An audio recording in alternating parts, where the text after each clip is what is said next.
Ya, jadi kita bakal ada sambil nunggu teman-teman dari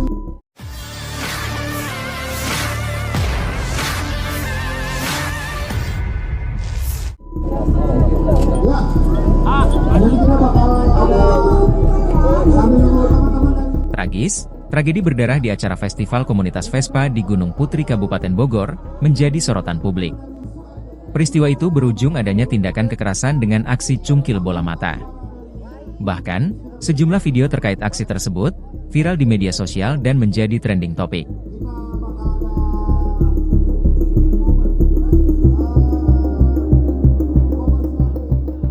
Sementara Kapolsek Gunung Putri, AKP Aulia Robi mengatakan, kejadian itu saat berlangsungnya Festival Vespa di Gunung Putri pada Sabtu, 14 September 2024 malam. Berdasarkan hasil pemeriksaan sejumlah saksi, kata Robi, diketahui pelaku dan korban adalah peserta festival tersebut. Acara itu memang festival skuter, komunitas Vespa, pelaku dan korban adalah peserta anggota komunitas Vespa, kata dia, kepada awak media Kamis, 19 September 2024.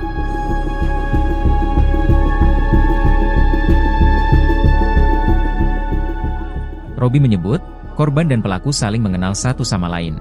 Sementara itu, keberadaan pelaku diburu polisi. Identitas pelaku juga telah diketahui, diduga bernama Omen. Robi mengungkap, saat ini kondisi korban yang dinarasikan bola matanya dicungkil oleh pelaku, sudah stabil di rumah sakit. Sudah stabil dan sedang dalam perawatan tim medis, imbuhnya. Kendati demikian, video yang beredar di media sosial, aksi cungkil bola mata dilakukan pada malam hari, saat acara masih berlangsung. Pelaku melakukan aksi sadis itu menggunakan tangan kosong, ketika korban sudah terkapar di tanah. Informasi yang beredar menyebutkan, bahwa korban dan pelaku sempat terlibat cekcok persoalan asmara. Keduanya saat itu di bawah pengaruh minuman keras, akhirnya terlibat perkelahian.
Download Tribun X sekarang, menghadirkan lokal menjadi Indonesia.